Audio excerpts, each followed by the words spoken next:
Welcome back to the channel, and today we're talking Transformers, and most specifically the Transformers reboot and Bumblebee the movie, because I think these two go hand in hand, and at the moment there's quite a lot of confusion and worry as to where the future of the franchise goes, because after Bumblebee the movie there's been no detail what is going to happen. We've seen that Paramount and Hasbro have removed Transformers from their movie slate, and I think it's put things up in the air, and many Transformers fans have concerns about this. Now I want to talk about this in detail, and I want to give you my views and opinions why I think they did that and why it's not all doom and gloom. So I want you to get involved via the comment section below on this topic and let me know your views.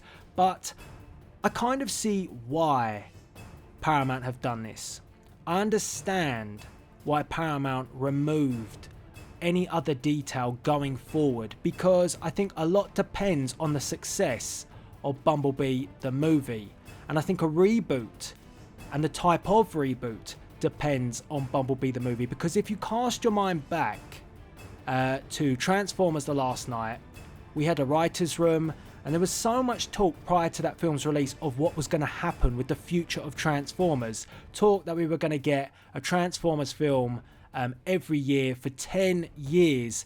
There was a lot of expectation riding on Transformers The Last Night, and all that expectation went meow when Transformers The Last Night was released, and the critics hammered it and the fans didn't like it. I'm not saying all the fans didn't like it, but it wasn't received very well. And I think Paramount, Hasbro, Allspark Pictures have learned a lesson there. You know, they want to make sure that they get the foundation right. They want to get the initial film right first. And I think that is why they haven't mentioned anything after Bumblebee, because we've got two routes to go down.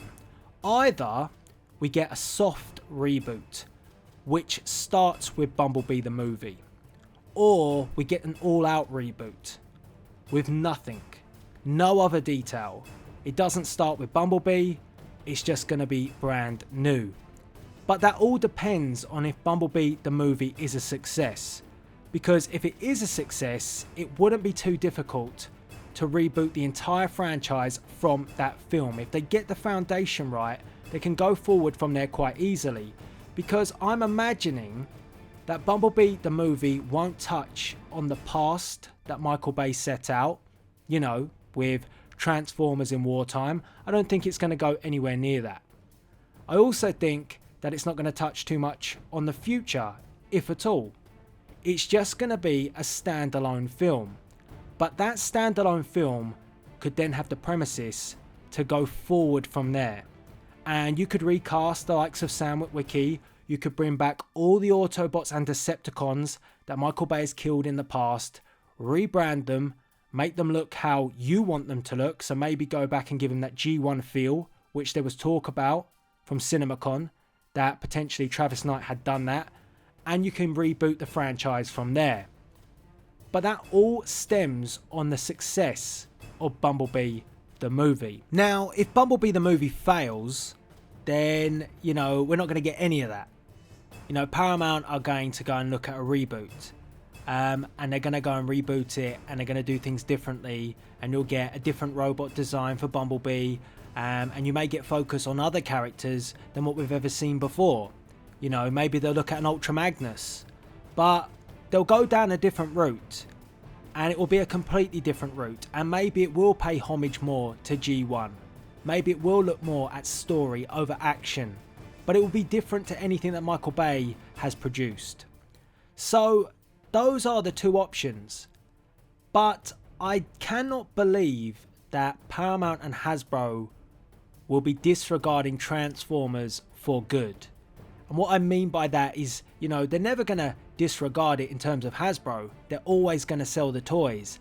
But not having a Transformers film on the big screen kind of seems impossible, considering the size and scale and the reach that these movies have. And I think that Transformers outdoes G.I. Joe, you know, massively when it comes to that. I can't believe that Paramount would go and put all their eggs in a G.I. Joe basket when they could still do something cool with Transformers. So something is there, but Paramount don't want to give it away just yet because they don't want to make the same mistakes as they did before, where they build up so much hype, so much anticipation, and then the movie doesn't work out how they wanted it to, and then they have to pull the plug on everything. So this makes complete sense, the way that they're doing things. It's just now which route they're going to go down. I honestly believe that there is no worry at all for the future of Transformers. In a way, it's optimistic. It's just knowing if they're going to take it from the Bumblebee spin-off, or if they're going to take it from a complete and entire reboot. Now, I know that there are those fans out there who are disappointed in general because they liked the Michael Bay franchise, but I do think the realization is there that the time was up.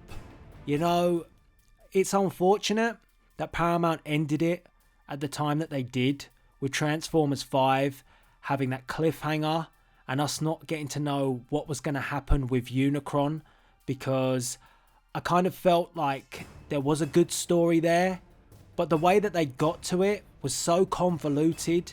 When I first saw Transformers the last night, it gave me a headache. You know, the story is relatively simple. The Transformers are looking for the staff. It's the same as all the other films. The Transformers are looking for something. The Matrix of Leadership. The Allspark. It's always the same. But, you know, Transformers the Last Night had so many other things in it that weren't necessary. The whole mythology was over the top. And I think maybe the writers' room got a little bit carried away with themselves. Too many writers in such a little room is what I'm beginning to think, because it just felt like they'd taken two scripts. And I had heard that at the time there'd been two ideas that they liked and they mashed them together, and what they got was Transformers the Last Night. And I don't think that's the right way to do things at all. I think that you should have a vision and you should follow that through. And I don't think that's what came out of the writers' room. It was lots of ideas. Oh, I like that one. I like that one. Let's go with it. And this is what we've got. And it came out that way in the cinema. You know, it was sometimes talking about the mythology in terms of medieval times, and then they'd be looking at World War times, and it was a mess. And it didn't need to be, because the plot was relatively simple. And that's not to say that I disliked the film. I just found it rather a headache to watch the first time. But after that, I've watched the film back a couple of times now, and now those things aren't so much of a headache. For me now, I take the bits that I like, and I just think, well, that's Michael Bay. They're the bits that I didn't like. So I have nothing against Transformers the Last Night. I wanted it to be successful. I wanted it to be better, but it wasn't. And that's the way I came to the conclusion that yes, a reboot or a fresh take on it is exactly what Transformers need. So I want to get your views and opinions on this in the comment section below. I don't think you should be too disappointed, because you never know. This take on Transformers could be better than anything you have ever seen before, if it's Travis Knight's vision or if it's a reboot. So be optimistic, be open-minded. I honestly believe, like I said, that Michael Bay's time had run its course. I think the first three films were solid and good, and I really don't think that Transformers Revenge of the Fallen is that bad. But I think that the Mark Wahlberg time, the Cade Yeager period of Age of Extinction and The Last Night, where they tried to do a soft reboot, didn't really work. It did need a new director then. And instead, they kept doing this thing where they like to say, well, I'm going to direct this film and set it up for the next one. then Michael Bay would tease to go away and then not really do it. But I think that now that Paramount have realised that that doesn't work, you need to do a new director from the offset, and I think now they get it. So I want to get your views and opinions on this in the comment section below. If you had the option, and I'll put it out there, to do the soft reboot with the Bumblebee movie, let's say that goes well, and then you could bring back any Transformer you wanted, put in any new Transformer, but it all comes off the back of the Bumblebee movie. So whatever Travis Knight lays down initially is your foundation. Would you like to go down that route?